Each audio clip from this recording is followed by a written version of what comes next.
The best thing about that whole week was building a BroJo in one of my best friend's garage.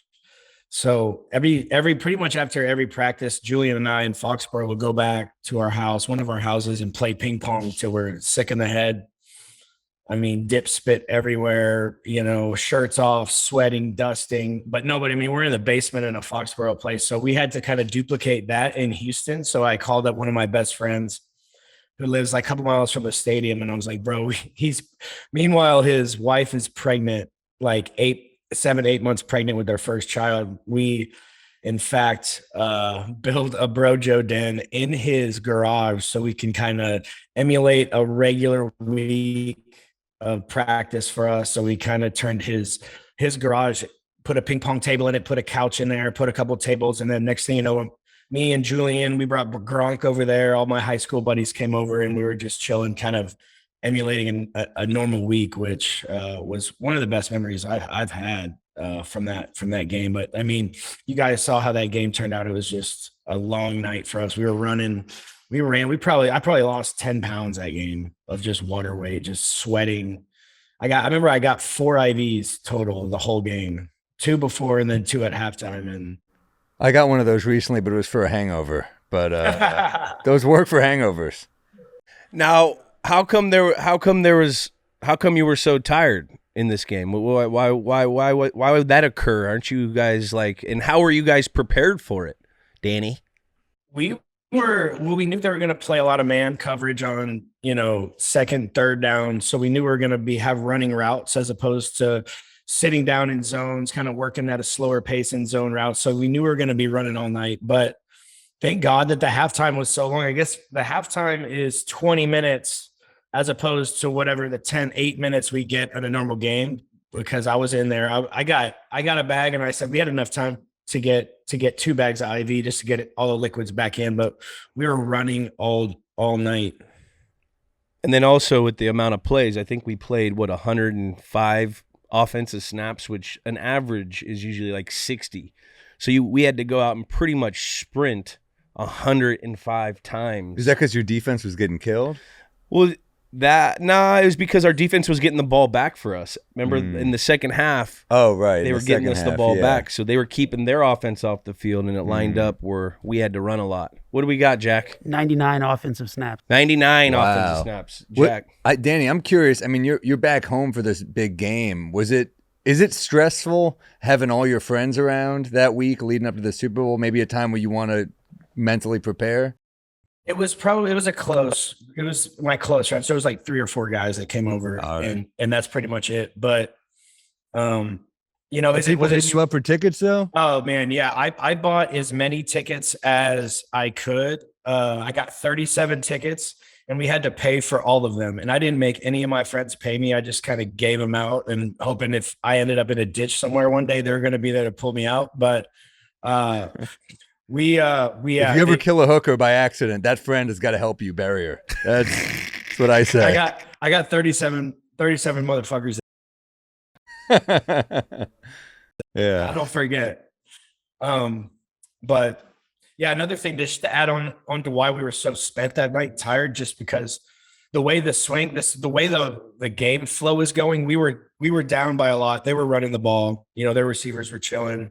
We were down, so we had to throw the ball, spread it out, throw it out, try to get chunk yardage plays, and our most comfortable set to do that in was 3 wideouts, sometimes 4 wideout sets, so we could stretch the field and make chunks. But yeah, I remember somewhere in the third or the fourth quarter where it's like we had, your face, you're covered in snot, like nobody gives a shit about anything. You're bleeding, like Julian had dip all over his beard. Like it was like eye black was running in your eyes. Like it was like nobody gave a shit except let's get to the next series. Let's get to the next drive with as much energy as we possibly can. Do you remember any specific scouting reports about this defense that was so damn stout in that first half, even though we were kind of moving the ball and we turned it over twice? Do you remember anything specifically in the preparation? Well, we knew they were going to play a lot of cover 3, and they played that Seattle defense that we faced the year before. They had Dan Quinn. They had the same coordinator. They had a big a big down safety presence with Poole. I think 37 was the post safety. Alford was their best corner who matched up on Julian all night. And then they were down Trufant, who got injured previously in the season. So they put 32 in. I can't remember his name. And then Poole was in the slot, number 34, who we felt we matched up. I felt I matched up great against. And they were a good team. They pride themselves on stopping the run with the down safety. So they're going to play a lot of cover 3. They're going to leave some open gaps if we could get to them in the passing game. And then once we start spreading them out, they started switching to more, 2-man, a little bit more post safety man coverage when we started running a lot of passing plays. So let's get into the game. So the beginning part of the game, first drive, will we 3-and-out it? I don't even remember. We 3-and-out it. I feel like, but it was a shitty first drive. Yeah, I think we 3-and-outed like the first three or four, and then we started driving, right? Slow. We started off. Yeah, we started off fairly slow. Yeah. Well, the first quarter was scoreless entirely. Yeah, it was scoreless. But what were the 3 things? Do you remember what Bill used to say at the beginning of this game? The 3 things we needed to do in this game to win this game. Play smart, tough, fundamentally sound football. No, remember he did definitely say that. He always said, remember, like, all right, this game's going to come down to 3 things. Oh, yeah. Third down, you're going to have to do good. We're going to have to score points in the red area, touchdowns, and we're going to have to not turn the ball over. First half, what do we do? All 3 of those things. We turn the ball over, pick 6 in the red area. Then we go and we're driving into scoring territory, and LeGarrette, got smoked and, fumbled.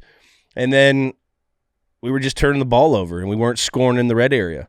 What was going on in the locker? I black out during games, so I don't even remember what went on in the halftime. So do all your fans in Boston, by the way, too. He's from Boston, kind of. He's from Scituate. Oh, is he? Nah, not really, but kind of. Yeah. Well, so, yeah, you're down by this much. It's 21-3 at halftime. Yeah, there was really not a whole lot we could say. I mean, there's 2 things that. What is one thing that I remember? What is one thing you would always say? What is one thing that you always say that I made up all the time? I mean, gotta believe.